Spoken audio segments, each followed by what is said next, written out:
13।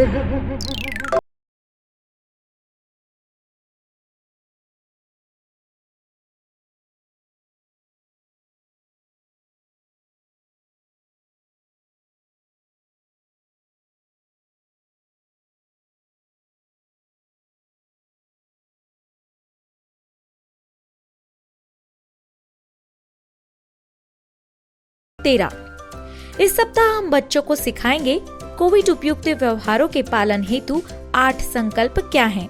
ये संकल्प आपको सुरक्षित रहने में कैसे मदद करेंगे। आप दूसरों को इन संकल्पों का पालन करने के लिए कैसे समझाएंगे। खुद को बचाने के लिए हमें इन संकल्पों को लेना क्यों आवश्यक होगा, यह भी समझाएंगे।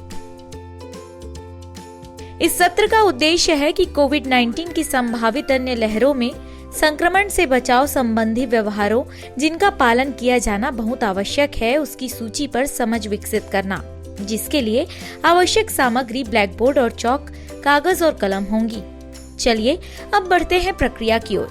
बच्चों से पूछें कि क्या वे कोविड-19 की संभावित लहर से बचाव के उचित व्यवहार के बारे में जानते हैं।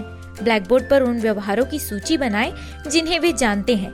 उसके बाद निम्नलिखित 8 प्राथमिकता वाले व्यवहारों पर विस्तार से चर्चा करें जिन्हें करने की आवश्यकता है।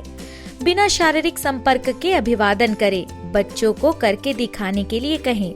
शारीरिक दूरी बनाए रखें। बच्चों को करके दिखाने के लिए कहें। मास्क पहने। बच्चों को सही तरीके से मास्क पहनकर एवं उतार कर दिखाने के लिए कहें। आँख, नाक, चेहरे को छूने से बचें, इसका कारण बताएं। साबुन और पानी से बार बार हाथ धोएं। बच्चों को करके दिखाने के लिए कहें। बार बार छुई जाने वाली सतहों को नियमित रूप से साफ और कीटाणु रहित क्यों करें, इसका भी कारण बताएं। बिना जरूरत के कहीं आने जाने से बचें। उनसे पूछें कि यह जरूरी व्यवहार क्यों है, बेवजह कहीं आने जाने से क्यों बचना चाहिए। पूरक उत्तरों के साथ चर्चा करें। अनावश्यक भीड़ भरे स्थानों, वायरस के संपर्क से बचने के लिए किसी के साथ भेदभाव ना करें। संक्षेप में चर्चा करें कि भेदभाव खराब क्यों है। यदि ब्लैक बोर्ड पर उपरोक्त 8 में से कोई व्यवहार सूचीबद्ध नहीं है तो उसे ब्लैक बोर्ड पर सूची के एक भाग के रूप में सूचीबद्ध करें। अब बच्चों को बताएं कि कोविड-19 संक्रमण की संभावित लहर से खुद को बचाने के लिए हम यह सुनिश्चित करना होगा कि हमारे परिवार के 15 वर्ष से अधिक आयु के सभी लोगों का टीकाकरण हो और हम सभी उपरोक्त 8 प्राथमिकता वाले व्यवहारों का पालन करना जारी रखें। सत्र के अंत में सभी प्रतिभागियों को धन्यवाद दें। चलिए अब बढ़ते हैं सप्ताह 14 की ओर। सप्ताह 14।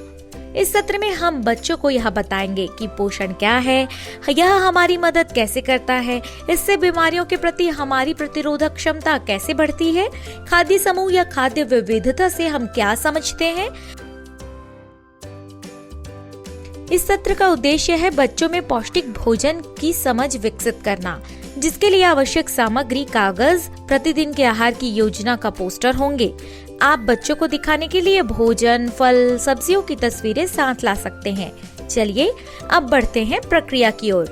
बच्चों से पूछें कि उनके द्वारा पिछले दिन, एक दिन पहले किए गए भोजन में कौन कौन से खाद्य पदार्थ शामिल थे, उनका नाम बताएं।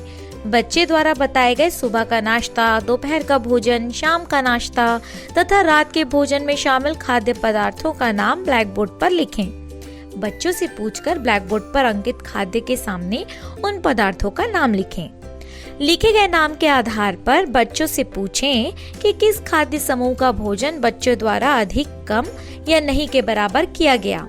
अब बच्चों से चर्चा करें। समूह 1 दाल एवं अनाज, समूह 2 फल एवं सब्जी, समूह 3 दूध एवं उसके उत्पाद, अंडा, मांस, मछली, समूह 4 वसा, घी, खाद्य तेल।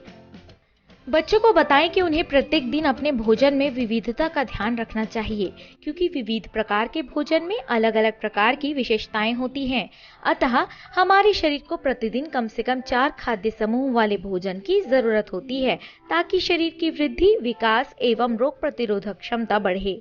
इससे कोविड-19 सहित अन्य बीमारियों से बचाव होगा। अपने माता पिता से भी इसके बारे में चर्चा करें। इसके साथ ही आयरन, फॉलिक एसिड की गुलाबी गोली प्रति सप्ताह अवश्य खाएं एवं वर्ष में 2 बार 6-6 माह के अंतराल पर कृमिनाशक गोली का सेवन करें। अंत में बच्चों को सत्र में भाग लेने के लिए धन्यवाद करें।